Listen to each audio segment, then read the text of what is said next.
Hi students, in this video we are going to learn about the crystal field splitting of d orbitals in octahedral complexes. Before learning crystal field splitting of d orbitals in octahedral complex, we have to know the shapes of d orbitals. In order to understand the crystal field theory, it is very essential to have clear picture of spatial orientation of the d orbitals.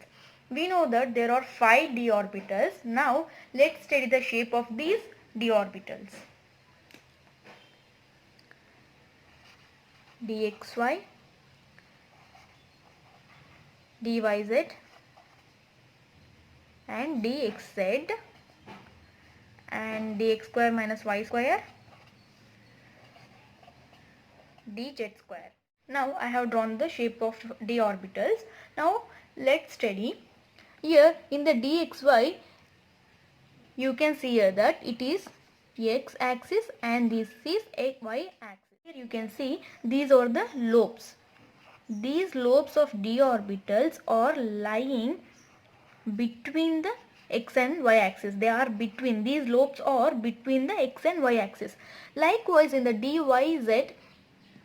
orbital, lobes are, this is y axis and it is z axis. Here in this lobes are in between y and z axis, in between.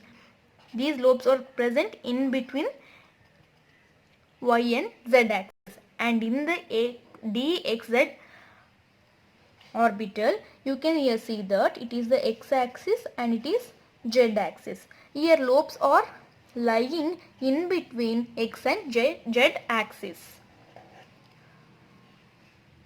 This is about the dxy, dyz and dxz orbitals. Now coming to the dx square minus y square and dz square orbitals, here you can observe that here dxy, dyz and dxz orbitals are present in between the x and y axis, y and z axis and x and z axis like this. But in the dx square minus y square, these lobes are arranged. Here you can see that it is y axis, it is x axis. Here these lobes are present along the axis, it is the axis, no? These lobes are present along the axis like this. Along the axis these are present, and in the dz square there are 2 lobes on the z axis. See, it is the z axis. There are 2 lobes on the z axis and there is a donut shape of ring. Here is a donut shape of ring that lies in between the xy plane around the other 2 lobes. It is the x axis and it is y axis, and here this donut shape of ring lies on x and y axis. This donut shape ring lies on the x and y axis, and around this these 2 lobes are present. It is dz square axis. Here in the dxy, dyz, dxz, these are present in between the axis, but these are in the dx square minus y square, dz square, these are present along the axis. This is the difference between those 3 and these 2. And these 3 d orbitals are called as T2g orbitals, and these 2 orbitals, that is dx square minus y square, dz square, is called as EG orbitals. Here you can observe that these group as the orbitals which have their lobes along the axis. Here in the EG orbitals, this group have the orbitals along their axis, and these are called as, axial orbitals. These are along the axis. Here these are along the axis like this, so these are called as axial orbitals. And this dxy, dyz and dxz orbitals are called as non-axial orbitals. This group includes the orbitals whose lobes lie in between the axis. These are lying in between the axis, so these are called as non-axial orbitals. This in the group theory, this T2g orbitals, here the T refers to triply degenerate orbitals.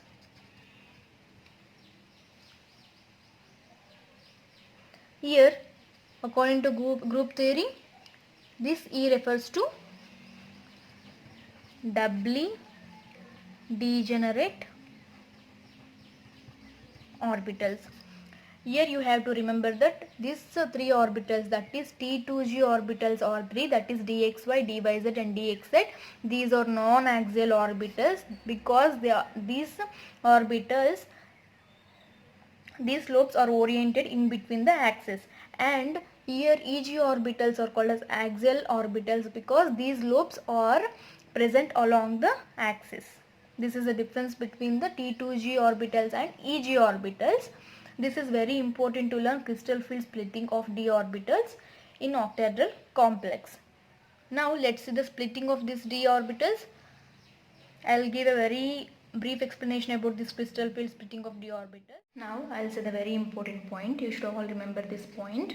In the case of free metal ion, when before the formation of the complex, before the approach of ligands, these free metal ions and all the d orbitals present in these free metal ions, see here, in the free metal ion,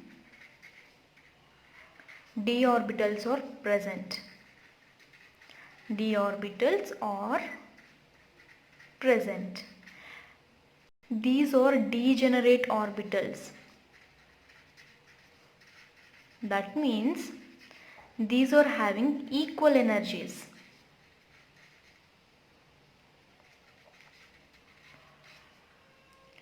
These are having equal energies. But when the ligands approach,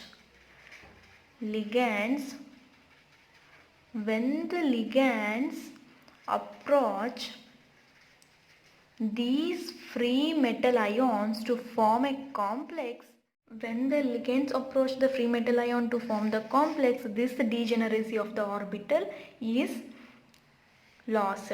That means dxy, dyz and dxz, dx square minus y square, dz square will not have degeneracy anymore. That means they do not have equal energies anymore. So they are splitted into T2g and EG sets. That is triply degenerate, that is dxy, dyz and dxz, and EG sets are dx square minus y square, dz square. They are splitted into 2. That is T2g and EG orbital. Now let's start the figure of crystal field splitting of d orbitals in octahedral complex, and let's understand this clearly. First of all, listen it here carefully. Here in the free metal cation state, when before the approach of ligands to form the complex, these 5 degenerate orbitals are present, means having equal energies. This is 5 degenerate d orbitals. These are 5 degenerate d orbitals, that is dxy, dyz, zx, x square minus y square, z square. These are 5 d orbitals. See here, understand it carefully. Here the energy is always increasing. Energy increasing. Here, first of all, here the 5 degenerate d orbitals in the free metal cation state without the approach of the ligand field. In the second step, what happens means, let's consider it as step 1. Here in the step 2, the ligands approach the central metal ion producing a hypothetical spherical field which repels the d orbitals to same extent. Here also the degeneracy of the d orbitals will remain the same. The energies of all the d orbitals will remain same in the step 1 also. In the step 2, here what happens means, ligands, I will write, you can understand it better. Ligands approach the central metal producing a spherical field which repels the d orbitals to same extent. Here also the degeneracy will remain the same. These ligands approach the central metal ion. These produce a spherical field. So the spherical field means that all the ligands are present at equidistant from the central metal ion. So these d orbitals having the same energy. So these are also degenerate d orbitals. That means they are having same energy in the spherical symmetrical field. Why? Because they are equidistant from the central metal atom. So here dxy, dyz, xz, x square minus y square, z square. And now it is a step 2. Are you getting my point, students? And the next step is step 3. It is very important step. See here, in the step 3 what happens means, these are splitted into two sets. It is only crystal field splitting. These are splitted into two sets. Here it is x square minus y square, it is z square set, and it is xy, yz and zx. These are, we know that these are EG sets and these are T2G sets. Here what happens in the step 3 means, it is very important. Please listen it carefully. In the second step we have learned that ligands approach the central metal ion producing a spherical field. Here in the step 3 what happens means, ligands exert an octahedral field. It is octahedral splitting, no? So here ligands exert an octahedral field which splits the orbital degeneracy. When the ligand exerts octahedral field, that means that these are not spherically symmetrical here. These exert octahedral field, that means they are in the octahedral shape. This splits the d orbitals degeneracy. So they are splitted into EG and T2G. Here you may get the doubt that why these EG orbitals have written on the upper side and why these T2 orbitals are written on the lower side. Because these EG orbitals are having higher energies. This is having higher energy. So these are on the upper side. So these T2 orbitals are splitted that are written downside because they are having lower energies. Here is a clear-cut explanation about why EG orbitals are having higher energy means, here it is an octahedral complex that is surrounded by the 6 ligands. See, it is the T2G orbitals and these are EG orbitals. I have said that EG orbitals are having higher energies. Let's consider these T2G orbitals. See here, it is an octahedral complex and these are the d orbitals in the octahedral complex. Ligands approaching the dx square minus y square ligands between the xyz axis in the octahedral complexes. It is an octahedral complex and these are the d orbitals in this octahedral complexes. In the dxy orbitals, I have already said that these lobes are present between the x and y axis. So these are present between the, this is the x and y axis. So here, see, these are present in between the x and y axis, that is this is x dxz orbitals. So these are present between the x and z axis. So it is x, it is z axis. These lobes are present between the x and z axis. See here in the T2G orbitals, ligands are approaching the orbitals, that is dxy, dyz and dxz orbitals between the axis. I have already said that these are between the axis. These ligands are approaching the d orbitals in the T2G set. Now let's see this EG set. For EG set, these ligands are also approaching. These ligands are also approaching d orbitals of dx square minus y square and dz square orbital. Now these lobes of these two EG orbitals lie directly in the path of the approaching ligands. These lobes of this two EG orbitals are lying in the path of approaching ligands. These ligands are present like this. Here the ligand is approaching. Here these lobes are oriented like this, and these ligands are approaching like this. So this exhibits more repulsion. More repulsion. These lobes are also lying in the direction of the path of approaching ligands. But in the T2G orbitals, these lobes are not present. Here the ligands are approaching, but there is no lobe here. Here also ligand is approaching, here is a no ligand. So in the dxy orbital, dxz orbitals and the dyz orbitals, it exhibits less repulsion. But in the EG set, it exhibits more repulsion. Why? Because the lobes of the two EG orbitals lie directly in the path of the approaching ligands. So there is a more repulsion. If more repulsion means there is an increase in the energy. So please remember that greater is the repulsion, greater will be the increase in energy. I will write here. Greater is the repulsion, greater will be the increase in energy. So these EG orbitals are having higher energies. The splitting of these d orbitals into EG and T2G set is known as crystal field splitting.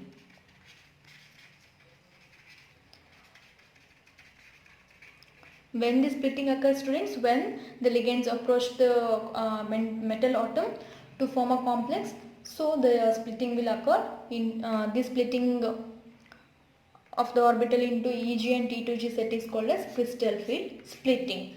So the energy gap between the EG and T2G set is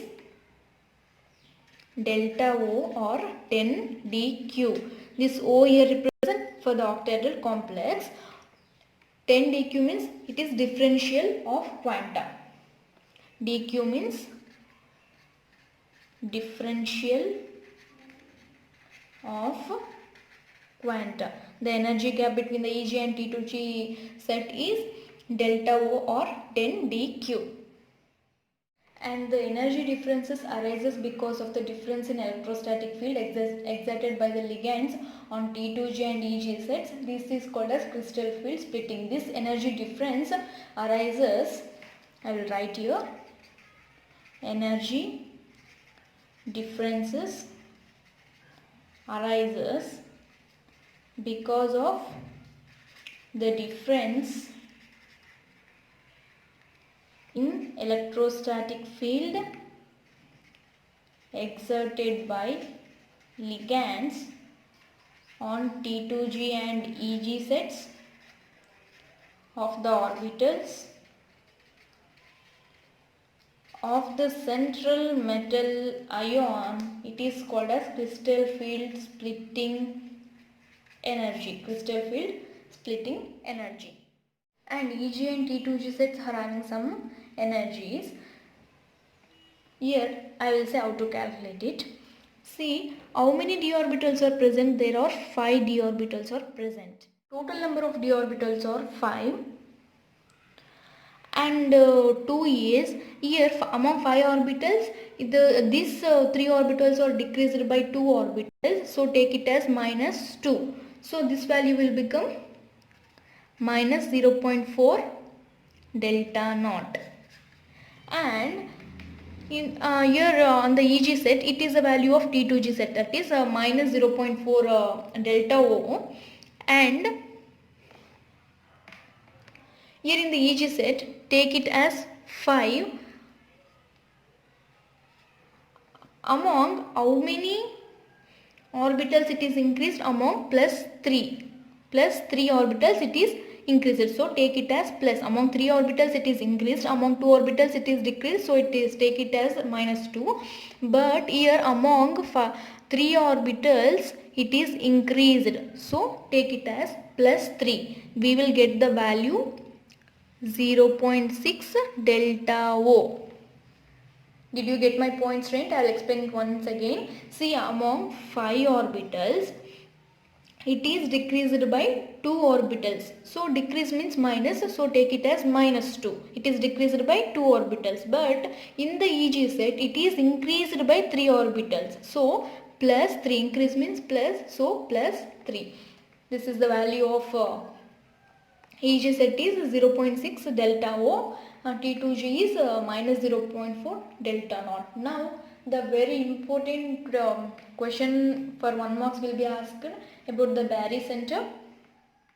Here barycenter means from going step 2 to step 3, here the ligands are in the spherical field in the step 2. While going to step 3, these ligands exhibits octahedral field, means these ligands rearrange themselves into octahedral field and the octahedral shape. In the step 2 they are in the spherical field, and in the step 3 they are in the octahedral field. In going from step 2 to step 3, we find a barycenter.